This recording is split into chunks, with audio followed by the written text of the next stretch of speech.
नमस्कार दोस्तों, एक बार फिर से आपका हार्दिक अभिनंदन और स्वागत है। मित्रों, आपका अपना YouTube चैनल पीसी हिंदी ज्ञान जो आप लोगों के लिए बहुत ही बेहतरीन कंटेंट पेश कर रहा है, जिसमें आप हिंदी व्याकरण की क्रमशः प्ले लिस्ट में जाकर प्रत्येक टॉपिक वाइज वीडियो देख सकते हैं, जिसमें आप लोगों के लिए बहुत ही शानदार और लाजवाब साबित होने वाले हैं। मित्रों, चल रहे हम अपने अगले टॉपिक पर। वाक्य वाला टॉपिक चल रहा है दोस्तों, वाक्य। और कल के वीडियो में हमने वाक्य टॉपिक पढ़ा था, वाक्य रचना। और वाक्य रचना किस प्रकार से होती है ये हमने पढ़ लिया है। वाक्य में सबसे पहले कर्ता, फिर कर्म, फिर क्रिया लिखी जाती है। और मित्रों, रचना के आधार पर वाक्य कितने प्रकार के होते हैं? 3 प्रकार के होते हैं। और वाक्य के अंग कितने होते हैं? अंग होते हैं दोस्तों कितने? 2 होते हैं, उद्देश्य और विधेय। ये हम पढ़ चुके हैं। और रचना के आधार पर वाक्य कौन कौन से रहने वाले हैं ये हम पढ़ेंगे आज। तो यहाँ पर दोस्तों रचना, और रचना के आधार पर अगर शब्द पूछे जाए तो भी 3 हैं, और रचना के आधार पर वाक्य पूछे जाए तो भी कितने हैं? 3। चाहे पूछा जाए शब्द और या पूछा जाए वाक्य, और वहां पर शब्द रहेगा कौन सा? रचना। रचना के आधार पर शब्द कितने प्रकार के? 3 प्रकार के। और रचना के आधार पर वाक्य भी कितने प्रकार के? 3 प्रकार के रहने वाले हैं। अब मित्रों चलते हैं कि वाक्य की रचना कैसे होती है। वाक्य बोलने से ही किसी भाषा को समझ सकते हैं और किसी भाषा को हम प्रकट कर सकते हैं। ये हम पढ़ चुके हैं कि भावों को प्रकट करने की सबसे छोटी इकाई वाक्य होती है। अब मित्रों यहाँ पर चलते हैं कि रचना के आधार पर वाक्य कितने प्रकार के होते हैं। तो दोस्तों रचना के आधार पर वाक्य होते हैं 3 प्रकार के। एक वाक्य जिसको सरल कह सकते हैं, सरल को ही साधारण भी कहते हैं। एक वाक्य जिसको मिश्र कहते हैं, मिश्र को मिश्रित कहते हैं। और एक वाक्य जिसको संयुक्त कहते हैं। ऐसे हम बात करें तो वाक्य के 3 भेद होते हैं, सरल वाक्य, मिश्र वाक्य और संयुक्त वाक्य। अब ये सरल वाक्य तो कहाँ रहेगा, मिश्र वाक्य कहाँ और संयुक्त वाक्य कहाँ रहने वाला है? जिन वाक्यों में एक उद्देश्य और एक विधेय, मतलब ये 2 अंग क्रम से पाए जाते हैं, सरल वाक्य हो सकता है। अब इनको हम एक एक को करके पढ़ते हैं दोस्तों। देखिए चलते हैं सबसे पहले सरल या साधारण वाक्य। सरल या साधारण वाक्य कहाँ होता है दोस्तों? तो यहां पर ध्यान दें, ऐसे वाक्य जिनके अंतर्गत 2 ही अंग प्राप्त होते हैं, एक उद्देश्य, एक तो आए दोस्तों क्या? उद्देश्य, और एक विधेय। एक क्या आ जाए दोस्तों? विधेय आ जाए। तो वहां पर ऐसे वाक्य सरल वाक्य होते हैं। ऐसे वाक्य कैसे होते हैं दोस्तों? सरल या साधारण वाक्य की श्रेणी के अंतर्गत रखे जाते हैं। अब चलते हैं, वाक्य आपके सामने प्रिंट तो होने वाला है, कहाँ सरल और कहाँ मिश्र रहेगा। तो सरल वाक्य में देखते हैं, जैसे लिखा हुआ है, हवा का तीव्र झोंका सब कुछ उड़ा ले गया। अब मित्रों देखिए, यहां पर हम देखें तो इसमें कार्य करने वाला कौन है, जिसको हम उद्देश्य कहेंगे, और क्रिया उसको हम विधेय कहेंगे। तो यहाँ पर कार्य झोंका कर रहा है, तीव्र झोंका, ये कार्य कर रहा है। तो ये झोंका है, ये ही करता है, ये करता है, तो इसको हम उद्देश्य कह सकते हैं। और उड़ा ले गया, इसको हम विधेय कह सकते हैं, विधेय। तो इस वाक्य में एक उद्देश्य और एक विधेय प्रयुक्त हुआ है। तो यह वाक्य सरल या साधारण वाक्य रहने वाला है। और दोस्तों हमने ये भी पढ़ा था कि उद्देश्य से पहले वाले शब्द उद्देश्य का विस्तार होंगे और विधेय से पहले वाले शब्द विधेय का विस्तार होंगे। ऐसे कुल मिलाकर ये पूरा का पूरा वाक्य सरल वाक्य रहने वाला है। देखिए मित्रों, इसी कड़ी में हम आगे चलें तो सरल वाक्य के और उदाहरण देखते हैं। जैसे वह खेल रहा है, वह खेल रहा है। तो यहाँ पर वह कर्ता और खेल रहा है, तो यहाँ पर खेल रहा है क्रिया है। तो दोस्तों एक उद्देश्य और एक विधेय, ये सरल वाक्य रहने वाला है। ऐसे ही पीछे वाक्य हमने पढ़ा था, मेरा भाई मुकेश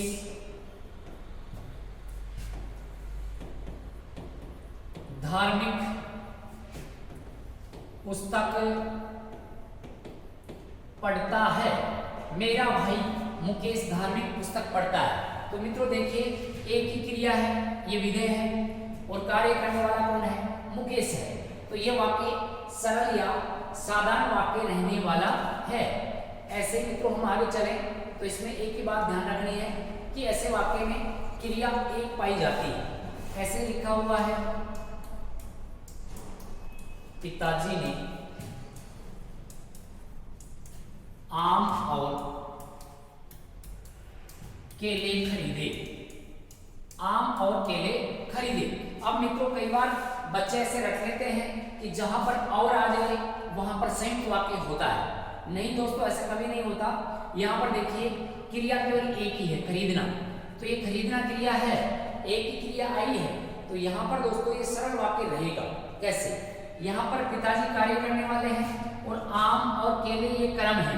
दो कर्मों को जोड़ने का कार्य कौन कर रहा है? और कर रहा है। अगर यही और दो वाक्यों को जोड़े, कितने वाक्यों को?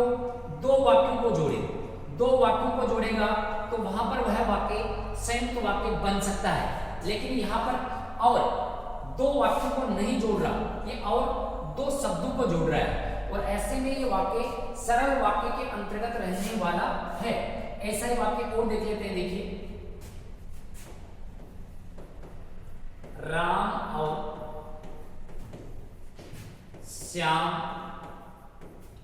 यहां आएंगे। तो देख लो दोस्तों, क्रिया कितनी है? एक क्रिया है। तो बिल्कुल ये सरल वाक्य रहने वाला है। राम और श्याम, यहां पर देखिए ये दो कर्ता हैं और दो कर्ता को जोड़ने वाला शब्द कौन सा है? और ये शब्द और शब्द अगर दो वाक्यों को जोड़ता तो ये संयुक्त बन जाता। लेकिन यहाँ पर ये दो शब्दों को जोड़ रहा है, दो पदों को जोड़ रहा है। तो यह वाक्य भी सरल वाक्य में रहने वाला है। तो इस प्रकार से वाक्य अगर मान लो जिसमें उद्देश्य और विधेय एक एक पाए जाते हैं तो वहां पर ये वाक्य सरल वाक्य रहेगा। अब आप ये नहीं कह सकते कि शरीर कार्य करने वाले दो हैं। मानते हैं चलो दो कर्ता है, लेकिन दो कर्ता किससे जुड़ रहे हैं? और से जुड़ रहे हैं। दो कर्ता अलग अलग कार्य नहीं कर रहे। अगर दो कर्ता अलग अलग कार्य करते तो इसमें हम एक से अधिक उद्देश्य और विधेय मान लेते। तो ये सरल वाक्य रहेगा। कौन सा वाक्य रहेगा दोस्तों? सरल वाक्य रहेगा। ऐसे मान लो, उसने चाय पी, उसने चाय पी। तो ये भी कैसा वाक्य है दोस्तों? सरल वाक्य रहने वाला है। अब चलते हैं मित्रों आगे, और आगे सरल वाक्य के बाद में अपन पढ़ेंगे कौन सा दोस्तों? मिश्र वाक्य। मिश्र वाक्य को मिश्रित वाक्य में कहते हैं। मिश्रित वाक्य, मिश्रित वाक्य बोल दें या हम बोल सकते हैं यहाँ पर मिश्र वाक्य। और इसमें आप सीधा ध्यान रखें कि जिन वाक्यों में अगर दो योजक शब्द आ जाए, सीधा ध्यान रखें, या तो आ जाए दो योजक शब्द। और ये दो योजक शब्द कैसे कैसे आते हैं? जैसे मान लो जब के साथ में क्या आता है दोस्तों? तब आता है। जैसा के साथ में कैसा आता है? वैसा आता है। जिसकी लिखा है इसके साथ में क्या आएगा? उसकी लिखा है। वह लिखा है, वह के साथ में क्या आ जाएगा? जो आ जाएगा। ऐसे मान लो वह लिखा हुआ है और जिसने, उसने, ऐसे शब्द भी आ सकते हैं। तो ये कहीं पर भी योजक के रूप में आएगा। यदि आ गया, यदि के साथ में क्या आएगा? तो आएगा। यद्यपि लिखा है, यद्यपि के साथ में क्या आ जाएगा दोस्तों? तथापि आ जाएगा। तो ये योजक के रूप में प्रयुक्त हो रहे हैं। तो कहीं पर भी हम ध्यान रखेंगे कि जहां पर जिन वाक्यों में दो योजक शब्द आ जाएंगे, कितने योजक शब्द आ जाएंगे? दो योजक शब्द, और या फिर कि जैसे शब्दांश से जुड़ा हुआ कोई वाक्य होता है। इसमें परिभाषा इसकी ये होती है कि जिन वाक्यों में एक मुख्य वाक्य और दूसरा उससे जुड़ा हुआ आश्रित उपवाक्य होता है, वहां पर मिश्र या मिश्रित वाक्य माना जाता है। एक मुख्य वाक्य को जोड़ने वाला आश्रित उपवाक्य आएगा और वह आश्रित उपवाक्य या तो की जैसे शब्दांश से जुड़ा हुआ होगा या किसी दो योजक शब्दों से जुड़ा हुआ हो सकता है। तो इनको हम कैसे ध्यान रख सकते हैं, शॉर्ट में कैसे याद करेंगे, देखिए इसको आप ऐसे याद रख सकते हैं। मिस्र की दो योजना, मिस्र की कितनी योजना दोस्तों, दो योजना। मिस्र देश है, उसकी कितनी योजनाएं हैं, दो योजनाएं हैं। मिस्र, मिस्र वाक्य हो गया, की आ गया है, और योजना तो दो योजक आ जाएंगे। कितने योजक दोस्तों, दो योजक। तो वहां पर मिश्र वाक्य या मिश्रित वाक्य माना जा सकता है। अब मित्रों मिश्र वाक्य या मिश्रित वाक्य का उदाहरण हम आप लोगों के सामने प्रस्तुत करते हैं। जैसे महात्मा जी ने कहा कि सदा सत्य बोलो। महात्मा जी ने कहा कि सदा सत्य बोलो।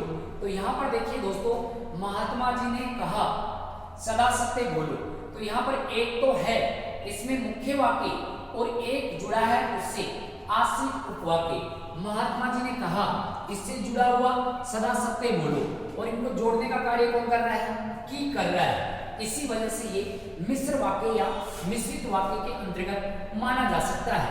ऐसे मान लो वाक्य लिखा हुआ है, पक्षी उड़ नहीं सकता, उड़ नहीं सकता क्योंकि वह घायल था। अब देखिए मित्रों, यहां पर पक्षी नहीं उड़ सकता, क्यों नहीं उड़ सकता, क्योंकि वह घायल था। तो एक वाक्य दूसरे वाक्य से जुड़ा हुआ है, जिसमें एक मुख्य वाक्य है और एक आश्रित उपवाक्य है। पक्षी उड़ नहीं सकता, क्यों नहीं उड़ सकता, क्योंकि वह घायल है। तो यहाँ पर एक घायल वाली क्रिया इस पर आश्रित है और इनको जोड़ने का कार्य कौन कर रहा है, क्योंकि कर रहा है। तो यहाँ पर ये मिश्र वाक्य या मिश्रित वाक्य के अंतर्गत रहने वाला है। ऐसे मान लो आगे लिखते हैं, जब हम पढ़ेंगे, जब हम पढ़ेंगे तब पास होंगे। यहां पर देखिए दोस्तों, योजक शब्द जब आ गया है और जब के साथ में क्या आ गया है, तब। और यहां पर एक वाक्य पर दूसरा जुड़ा हुआ आश्रित उपवाक्य है, पास होंगे। पास होंगे कब होंगे, जब हम पढ़ेंगे। तो ये एक दूसरे पर आश्रित हो गए। तो यहां पर ये मिश्र वाक्य या मिश्रित वाक्य के अंतर्गत रखा जा सकता है। ऐसे और देखिए, यद्यपि उसने परिश्रम किया था तथापि सफल नहीं हुई। यहां पर देखिए दोस्तों, यद्यपि उसने परिश्रम किया था तथापि सफल नहीं हुई, ऐसा वाक्य लिखा है। तो यहां पर देखिए यद्यपि, और यद्यपि के साथ में क्या आ गया है दोस्तों, तथापि। तो हम सीधा ध्यान रखेंगे कि दो योजक शब्द जो सदैव एक दूसरे के साथ प्रयुक्त होते हैं और वो प्रयुक्त होकर वाक्य में प्रयोग हो जाएं, तो वह वाक्य मिश्र वाक्य या मिश्रित वाक्य रहने वाला है। ऐसे ही और भी वाक्य कितने हो सकते हैं, जैसे करनी वैसी भरनी। तो यहां पर लिखा हुआ है कि जैसी करनी वैसी भरनी। तो यहां पर दोस्तों ये वाक्य भी जैसी और वैसी इन के साथ में प्रयुक्त हो रहा है, और ये दोनों के दोनों योजक शब्द हैं जो एक साथ प्रयुक्त होते हैं। और यहां पर एक साथ प्रयुक्त होने के कारण ये वाक्य मिश्र वाक्य या मिश्रित वाक्य के अंतर्गत रहने वाला है। तो ऐसे दोस्तों ये मिश्र वाक्य या मिश्रित वाक्य हो जाएगा। ऐसे ही मान लो, बच्चे के पेट में दर्द होने लगा, होने लगा। तो देखिए मित्रों, यहां पर बिल्कुल सरल वाक्य है, कैसा वाक्य है? सरल वाक्य। मतलब एक वाक्य हो गया कि बच्चे के पेट में दर्द होने लगा, और ऐसे ही मान लो इससे जुड़ा हुआ अगर कोई की होता या इनसे जुड़ा हुआ कोई दो योजक शब्द होते तो वो मिश्र वाक्य में जाते। ये कैसा वाक्य है दोस्तों? सरल वाक्य है। कैसा वाक्य है? सरल वाक्य है। ऐसे ही मान लो बच्चा खा नहीं सकता क्योंकि पेट में दर्द है। ऐसा वाक्य लिखा है, बच्चा खा नहीं सकता क्योंकि पेट में दर्द है। तो ये खा नहीं सकता, ये एक क्रिया दूसरी क्रिया पर निर्भर हो गई है दोस्तों, और इनको जोड़ने का कार्य कौन कर रहा है? क्योंकि कर रहा है। तो ऐसे वाक्य ये अपने मिश्र वाक्य के अंतर्गत रहने वाले हैं। ऐसे ही मित्रों हम चलते हैं आगे 3 नंबर पर, और 3 नंबर पर आता है कौन सा वाक्य? संयुक्त वाक्य। कौन सा वाक्य आता है दोस्तों? संयुक्त वाक्य। तो ऊपर हम पढ़ चुके हैं, एक तो पढ़ चुके हैं सरल और दूसरा पढ़ चुके हैं क्या? मिश्र। और हम इन दोनों को जोड़ देंगे तो दोनों को जोड़ने पर क्या बन जाएगा दोस्तों? संयुक्त बन जाएगा। कैसा वाक्य बन जाएगा? संयुक्त वाक्य। या फिर एक सरल और फिर दूसरा सरल, दूसरा सरल। अगर ये दो वाक्य जुड़ जाएंगे तो कैसा वाक्य बन जाएगा? संयुक्त वाक्य। तो संयुक्त वाक्य का निर्माण दो सरल वाक्यों से हो सकता है, या फिर एक सरल के साथ में दूसरा मिश्र वाक्य वहां पर जुड़ सकता है। ऐसे अगर जोड़ते हैं तो वहां पर वो संयुक्त वाक्य होता है। और आराम से समझिए दोस्तों, ये दो सरल वाक्यों को या फिर एक सरल के साथ में मिश्र को जोड़ने का कार्य जो करते हैं शब्द, वो अकेले आते हैं। अकेले शब्द आते हैं, और अकेले आने वाले शब्द कौन से हो गए दोस्तों? जैसे लिखा है और, या लिखा है, अथवा लिखा है, किंतु लिखा है, परंतु लिखा है, लेकिन लिखा है, इसलिए लिखा है। तो ऐसे कितने ही विभिन्न प्रकार के शब्द जो अकेले प्रयुक्त होते हैं, और वो अकेले प्रयुक्त होकर कहीं दो वाक्यों को जोड़ते हैं तो वहां पर दोस्तों वो मिश्र वाक्य बन जाता है। वहां पर दो सरल वाक्य या एक सरल के साथ में दूसरा मिश्र वाक्य जुड़ सकता है। जैसे सीता खाना खा रही है और राम पढ़ रहा है। अब यहां पर ध्यान देना दोस्तों, यहां पर आ गया देखो और शब्द, ये अकेला प्रयुक्त होता है। सीता खाना खा रही है, ये वाक्य है कैसा? सरल। और राम पढ़ रहा है, ये वाक्य भी कैसा है दोस्तों? सरल वाक्य है। तो दो सरल वाक्यों को जोड़ने का कार्य कौन सा शब्द किया? यहाँ पर और शब्द दो वाक्यों को जोड़ रहा है, अतः यह संयुक्त वाक्य रहने वाला है। साधारण सी परिभाषा में हम इनको समझेंगे। ऐसे लिखा है, बैठ जाओ अथवा चले जाओ। अब देखिए दोस्तों, ये भी सरल है, चले जाओ सरल है, बैठ जाओ सरल है। जोड़ने का कार्य कौन सा कर रहा है? अथवा। तो यहाँ पर ये अथवा आ गया है, इसीलिए ये वाक्य कैसा हो गया दोस्तों? तो ये हो गया है संयुक्त वाक्य। तो यहाँ पर हमने जोड़ा है कि दो सरल वाक्यों को जोड़ने का कार्य और करता है तो भी संयुक्त वाक्य है, और एक सरल के साथ में मिश्र जुड़ जाए तो भी क्या है? यहाँ पर संयुक्त वाक्य है। जैसे अभी अभी हमने उदाहरण पढ़ा था, बच्चे के पेट में दर्द होने लगा। सरल वाक्य है, और दर्द इतना बढ़ गया कि तुरंत डॉक्टर को बुलाना पड़ा। बहुत ही शानदार वाक्य रहने वाला है दोस्तों, समझने का प्रयास करेंगे तो आराम से समझ में आएगा। यहाँ पर लिखा है बच्चे के पेट में दर्द होने लगा। सरल वाक्य है। कैसा वाक्य है दोस्तों? सरल वाक्य है। और इस सरल वाक्य के साथ में क्या जुड़ा हुआ है? ये और आ गया है। दर्द इतना बढ़ गया, दर्द इतना बढ़ गया कि तुरंत डॉक्टर को बुलाना पड़ा। अगर इसकी बात करें तो ये वाक्य कैसा हो गया दोस्तों, मिश्र वाक्य हो गया। और सरल के साथ में हम जोड़ देंगे मिश्र, तो ये वाक्य कैसा हो जाएगा, संयुक्त वाक्य बनने वाला है। तो ऐसे ये वाक्य बनते हैं और ऐसे ये वाक्य जुड़ते हैं दोस्तों। दो सरल वाक्यों को जोड़ेगा और अथवा किंतु परंतु या ऐसे शब्द दो वाक्यों को जोड़ेंगे जिनमें दोनों सरल हो सकते हैं, या एक सरल के साथ में दूसरा कौन सा हो सकता है, मिश्र हो सकता है। अब चाहे मैं आप लोगों को 1000 उदाहरण बताऊं या आप लोगों को मान लो 5 उदाहरण बताऊं, ये सारे के सारे समझने की परिभाषा है।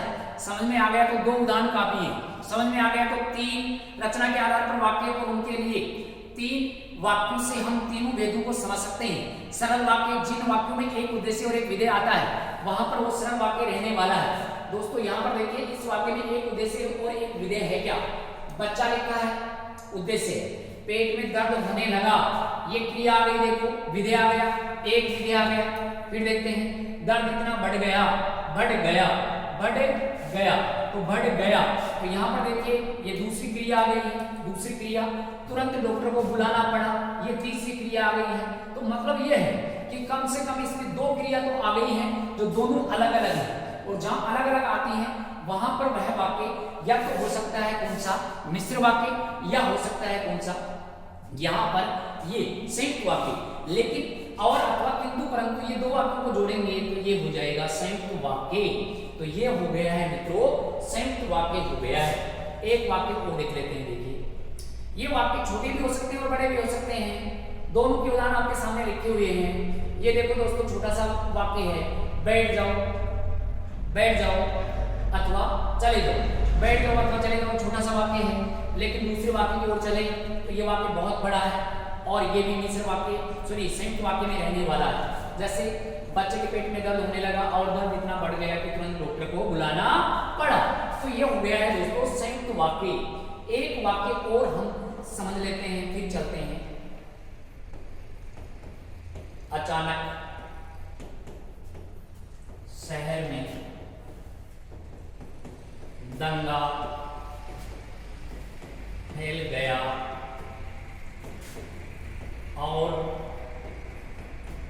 दंगा इतना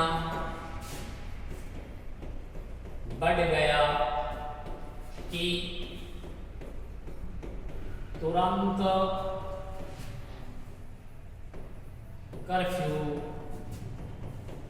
लगाना पड़ा। अब देखिए वाक्य मित्रों, वाक्य बहुत बड़ा हो गया है, लेकिन यहां पर आ गया है क्या, और आ गया है, और के दोनों साइडों में 2 वाक्य लिखे हैं। ये वाक्य सरल है, अचानक शहर में क्या फैल गया, दंगा फैल गया, और दंगा इतना बढ़ गया, दंगा इतना बढ़ गया कि तुरंत किसको बुलाना पड़ा, तुरंत दंगा इतना बढ़ गया कि तुरंत क्या लगाना पड़ा दोस्तों, कर्फ्यू लगाना पड़ा। तो यहाँ पर लगाना पड़ा, बढ़ गया और फैल गया, 3 क्रियाएं आ गई हैं, और यहाँ पर ये अलग अलग वाक्य हैं मित्रों। ये वाक्य तो है मिश्र वाक्य, ये वाक्य तो है मिश्र वाक्य, और ये वाक्य कैसा है, सरल वाक्य। तो ऐसे ये रचना के आधार पर वाक्य 3 प्रकार के होते हैं, सरल वाक्य, मिश्र वाक्य और संयुक्त वाक्य। से हम देख लेते हैं, 1 मिनट में समझने का प्रयास करेंगे। जिस वाक्य में एक उद्देश्य और एक विधेय आता है सरल वाक्य माना जाता है, और जिस वाक्य में की जैसे शब्दांश आ जाए, इसके अलावा योजक शब्द आ जाए तो मिश्र वाक्य होता है। इसको याद रख सकते हैं, मिश्र की 2 योजना, मिश्र की 2 योजना की आ जाए और 2 योजक शब्द आ जाए, मिश्र वाक्य रहेगा। फिर संयुक्त वाक्य, संयुक्त वाक्य में और अथवा किंतु परंतु लेकिन ऐसे शब्द 2 वाक्यों को जोड़ें। कितने वाक्यों को, 2 वाक्यों को, और दोनों वाक्य सरल हो सकते हैं या एक सरल के साथ दूसरा मिश्र हो सकता है, और बीच में और अथवा किंतु परंतु है तो वो वाक्य संयुक्त वाक्य रहने वाला है। ऐसे आप वाक्य की रचना को पहचान सकते हैं। आराम से इनको देखिए, समझिए, समझकर समझेंगे तो आपको बिल्कुल समझ में आएगा। रटेंगे तो रटा हुआ ज्ञान भूल जाते हैं, समझ में नहीं आने वाला है मित्रों। आप लोगों को मैंने कहा था कि आप 10 किताब पढ़ने के बजाय 1 किताब पढ़ लो, लेकिन उस किताब को 10 बार पढ़ो तो वो आपकी होने वाली है। आप कहीं से भी प्रश्न करने वालों को आराम से तुरंत उत्तर दे सकते हैं। तो वो अभ्यास करेंगे तो ही कुछ वस्तु अपनी होगी, नहीं तो फिर अभ्यास नहीं करेंगे तो कुछ नहीं होने वाला है। ठीक है मित्रों, चलते हैं, आज इतने ही।